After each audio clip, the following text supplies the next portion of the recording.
Hello, welcome to another episode of balancedact. My name is Juan, and I'm recording from my car today. I just want to drop a really quick note. Today I wanted to touch on a little bit about adversity and how all change is trauma. So when I say all change is trauma, is because that's the way our bodies and our minds take it. Whenever anything changes, whether in our lives, especially if it's a big change, our bodies actually look at it as a traumatic event. Okay. So our bodies look at it as a traumatic event.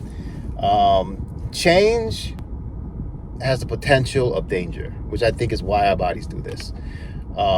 If you think about it, if we were still hunters and gatherers in the wild, and we're living on a small tribe of 50 to 100 people, and something changes, there's no reason for change, right? Unless it's something traumatic that happens. Maybe where we live in the forest burned down, or maybe the person who leads our tribe suddenly dies, or we get attacked by another tribe. Those are all traumatic events, right? Big changes now need to happen. The buffalo we used to hunt ain't here no more. Maybe they died off of some kind of disease, or maybe they moved north unexpectedly, and now we gotta go chase them down, right? These are changes that happen that lead to a potential danger. So now things got to change within our lives. We can't just sit here in this area where we're used to sitting and hunt and gather like we used to. We have to move on. So it's traumatic. So I think this programming from thousands and thousands of years of living one type of life used to serve us, but it doesn't really serve us so much now in this new technological age where things are ever changing, constantly changing. So how do we deal with this? I mean, especially for something biological. Maybe I'm just off base. I'm no expert on this. But nonetheless, I can tell you for sure that all change, the body does read as trauma. And if you don't believe me, do your own due diligence and research. So how do we deal with this? Well, first of all, just understand that's how the body looks at it. So understand whatever change you go through, whether it's a good change, like a new job, new promotion, making more money, your body might still read it as something that's traumatic. So you may get some negative feelings. You may have some weird feelings. You might be like, man, I just won the lottery. Why aren't I happy? Like something like that. There's a saying, wherever you go, there you are. So whatever trauma you was dealing with beforehand, even before this big change, whatever personality flaws you have, whatever false beliefs that you have that do not serve you, you still have them. Okay, so like winning the lottery, you think will solve all your problems. Getting the job will solve all your problems. If you had a husband or a wife, solve all your problems. What it does is it allows you to feel for a temporary moment, whether that temporary moment is a few hours, few days, months, or even years. Usually it's not years, but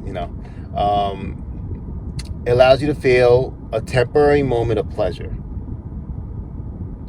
So that's what's happening there. So you feel this temporary moment of pleasure, and you feel better for that time. You've convinced yourself everything's great until it's not.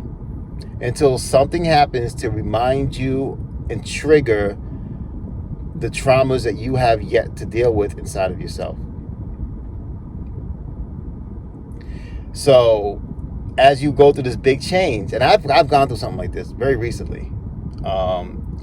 As you go through this big change and you feel great because you got everything you wanted, something happens to remind you, oh, I'm still that same person. I still got those problems.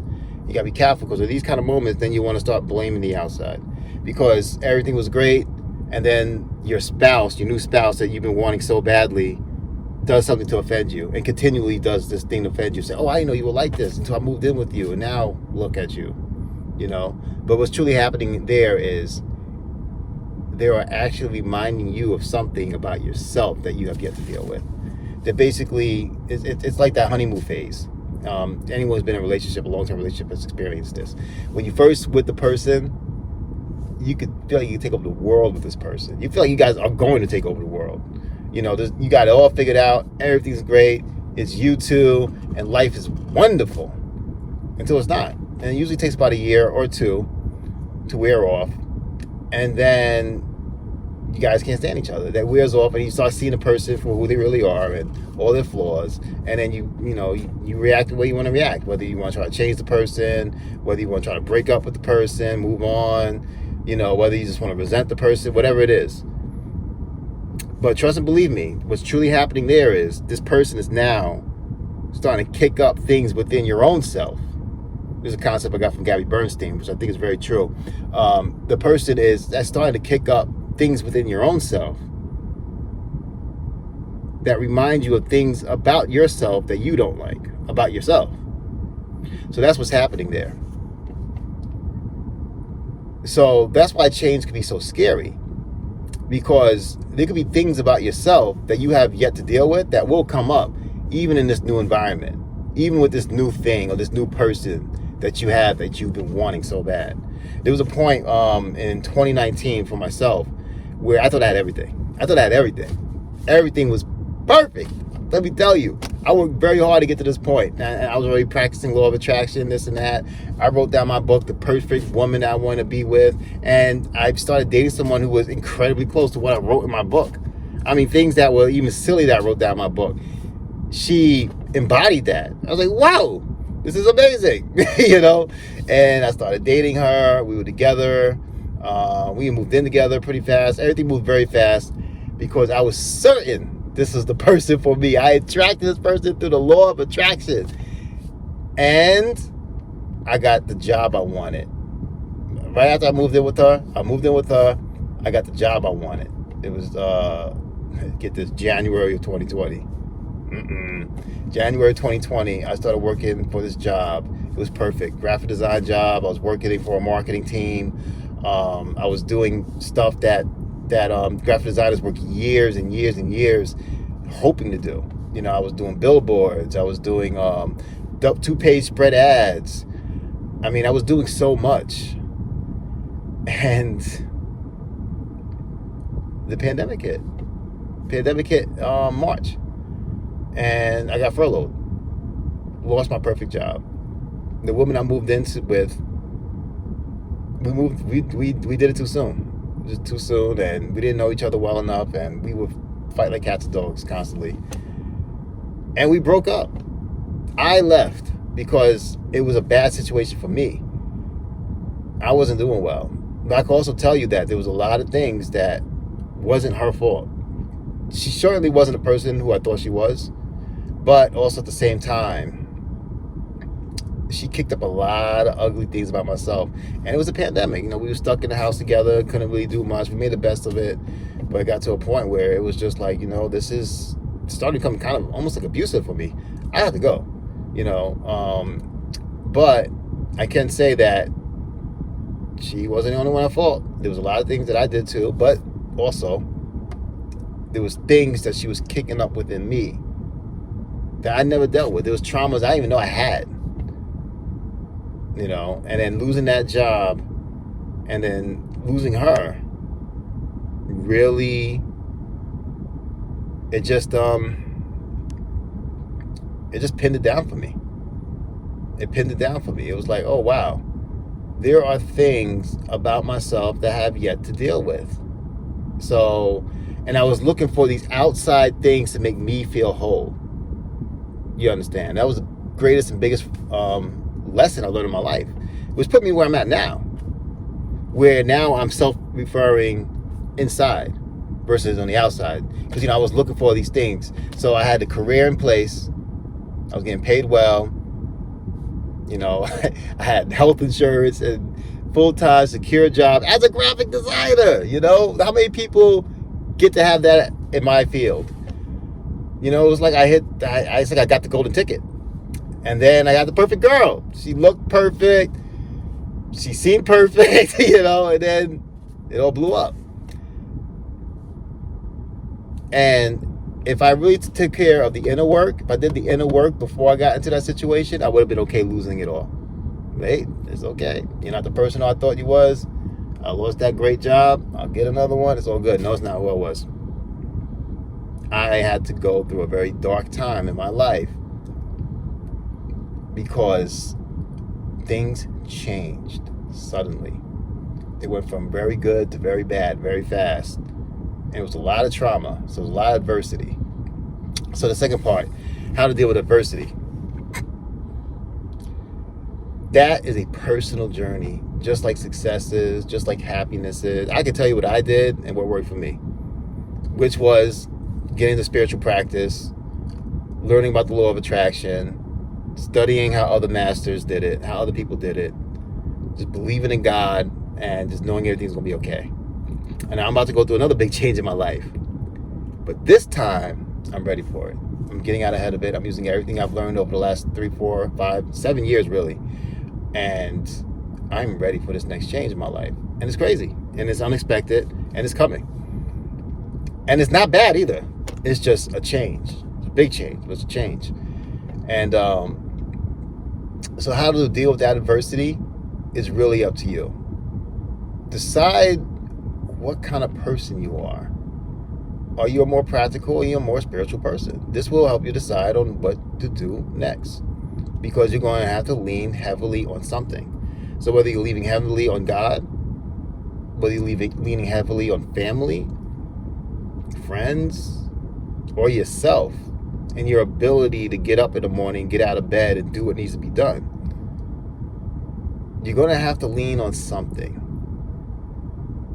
And you're going to have to be persistent in the thing that you are attempting to accomplish, the thing that you are attempting to defeat, the thing that you are attempting to overcome. You're going to need to be consistent and persistent in that goal. Trust yourself, make a plan, stick to it, change it when necessary. That's only if things aren't working. And then go forward. But what are you going forward with? What belief system are you going forward with? That's what's important. And that's what you need to decide on. Like I said, for me, what works is spirituality, law of attraction, trusting my inner self. That's what works for me. That's what's been working for me. That's what's worked for me. That's what pulled me out of a very dark place. Trust me. To where I'm fine now. Now I'm working a great job. I mean, the job I work now is such a success. I mean, I work with like clients. Like I work with New York Yankees is one of the clients I work with. You know, Tampa Bay Buccaneers, the city of Tampa. I work with amazing clients. I work with an amazing team. And it was unexpected. I mean, I was just looking for any old job in design. And I just also happened to work at a place that had these clients and had these opportunities. I'm getting paid the most I've ever been paid as a graphic designer right now. You know, I'm more comfortable here than I was at the other job, which I thought was my dream job. You know, this job I'm working on now is not perfect, and there's a lot of problems going on right now with inflation and prices being hiked up in Florida because Florida becomes so popular, you know, the cost of living and so forth. There's a lot of problems that I'm still dealing with financially. But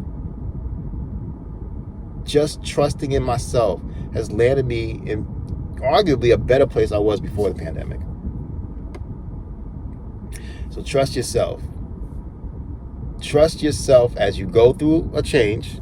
Understand that all change is traumatic as far as your mind and your body is concerned. So be ready for all types of feelings as you go through a change.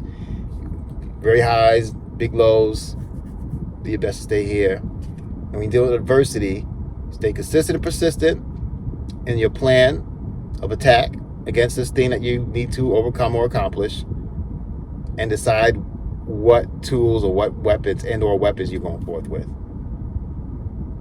Whether it's family, yourself, spirituality, a practical plan of attack, all of the above. And that's all I have for you today. Thank you for joining me for another episode of Balancedact. A little bit later I thought I would. If you watched to the end, thank you so much. May you find your path to well-being. Look at both the practical and the metaphysical, and find your path in between to your own better wellness. Thank you again. I love you.